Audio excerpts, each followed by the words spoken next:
La Coupe d'Afrique des Nations 2025 n'a pas encore commencé et pourtant elle pose déjà une question fondamentale. Cette CAN consacrera-t-elle le favori logique ou révélera-t-elle une nouvelle fois les limites du football africain dit dominant, 24 nations, un seul trophée? Des sélections expérimentées, d'autres en reconstruction, certaines portées par un élan populaire, d'autres par une rigueur tactique presque clinique. La CAN 2025 organisée au Maroc s'annonce comme l'une des plus ouvertes, mais aussi des plus complexes de l'histoire récente.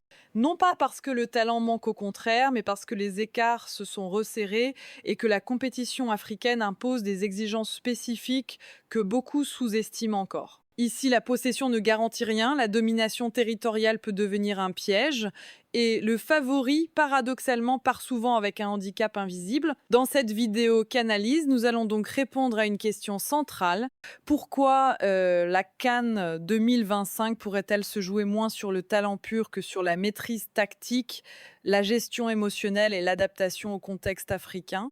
Pour y répondre, nous allons analyser les grands favoris, comprendre les dynamiques des outsiders, décrypter les styles de jeu dominants et surtout identifier les pièges récurrents de Lacan. Objectif: vous donner des clés de lecture que le grand public ne perçoit pas immédiatement et vous permettre de regarder cette canne avec un regard d'analyste. Comprendre le contexte unique de Lacan avant de parler des équipes, il faut comprendre le terrain sur lequel elles vont évoluer. La Coupe d'Afrique des Nations n'est pas une compétition comme les autres, elle n'est ni une Coupe du Monde miniature, ni une simple répétition continentale des compétitions européennes.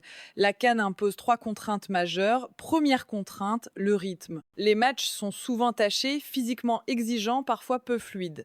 Les équipes doivent savoir alterner temps fort et temps faible sans paniquer. Deuxième contrainte, la diversité des profils. Une sélection peut affronter en quelques jours un bloc ultra bas discipliné, une équipe très athlétique, puis une formation joueuse mais fragile défensivement. Cela exige une adaptabilité tactique immédiate. Troisième contrainte, la pression émotionnelle. La CAN est une compétition chargée d'histoire, de symboles, de rivalité. Les matchs à élimination directe sont souvent gagnés par l'équipe qui gère le mieux l'attente, la frustration et la peur de perdre. C'est pourquoi certaines sélections très dominantes sur le papier peinent à s'imposer, tandis que des équipes réputées moins talentueuses avancent méthodiquement. La CAN est rarement remportée par l'équipe la plus brillante, elle est gagnée par celle qui commet le moins d'erreurs structurelles. Gardez cela en tête. Car tout ce qui va suivre en découle. Le Maroc, favori logique, danger invisible sur le papier.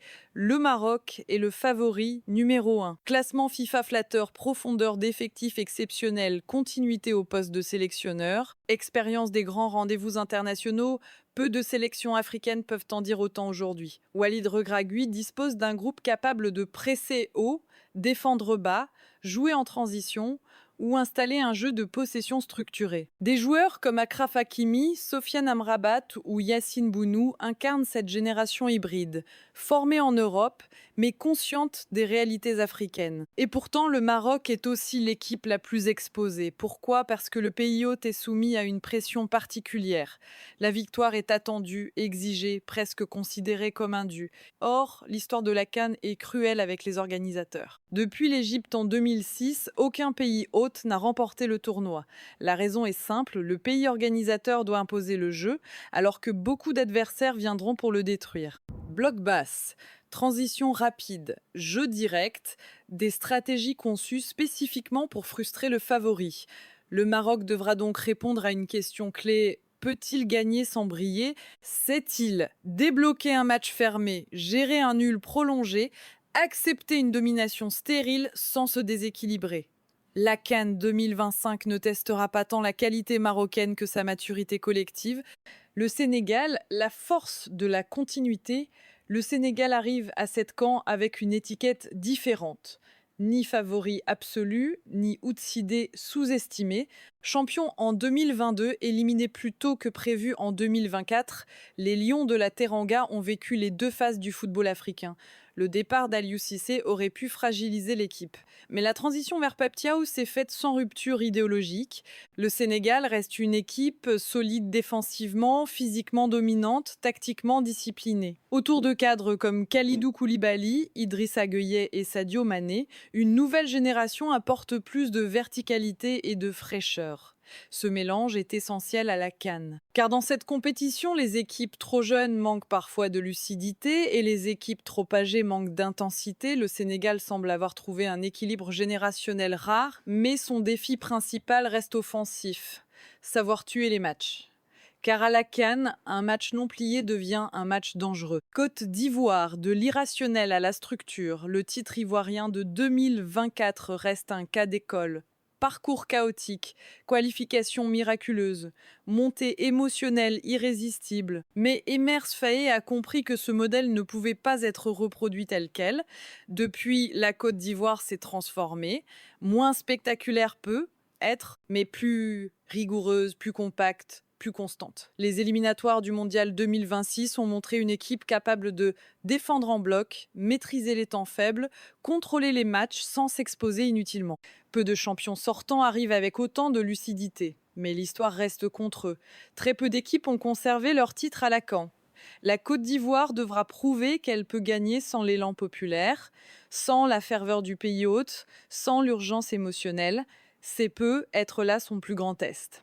Les outils d'air qui peuvent en faire basculer la CAN RD Congo. La puissance silencieuse, la RD Congo n'est plus une surprise. Sous Sébastien Desabre, elle est devenue une équipe pragmatique, disciplinée, mentalement solide. Son bloc est difficile à désorganiser. Elle accepte de subir et frappe au moment opportun. C'est exactement le type d'équipe qui prospère à la CAN. Afrique du Sud, la force du collectif. Les Bafana Bafana incarnent une autre tendance forte, le collectif avant l'individu. Peu de stars mondiales, mais des automatismes solides et un gardien capable de faire basculer un match. Dans une CAN serrée, ce profil est redoutable. Égypte, Algérie, Nigeria, Tunisie, les inconnus majeurs Égypte, l'expérience comme arme toujours disciplinée, rarement spectaculaire, l'Égypte reste une équipe de tournoi. Mohamed Salah, en fin de cycle international, pourrait jouer un rôle plus gestionnaire que décisif. Mais l'Égypte gagne rarement par hasard. Algérie, la transition délicate Petkovic incarne le renouveau, mais la CAN arrive peut être trop tôt. L'Algérie est en reconstruction et la CAN pardonne rarement les transitions inachevées. Nigeria, talent immense, structure fragile aux Osimhen, Lookman, peu d'attaques africaines sont aussi redoutables, mais les failles défensives posent question. Et à la CAN, une défense instable est souvent fatale. Tunisie, la solidité avant tout défensivement très solide, disciplinée et portée par un contexte favorable au Maroc. La Tunisie pourrait avancer loin sans jamais faire de bruit. La CAN 2025 ne récompensera probablement pas l'équipe la plus spectaculaire. Elle couronnera la plus intelligente, celle qui saura s'adapter, gérer la pression, accepter de ne pas toujours dominer et gagner à la marge. Favoris, outsiders, pièges tactiques, tout est en place pour une CAN imprévisible mais passionnante. Et c'est précisément ce qui en fait la richesse.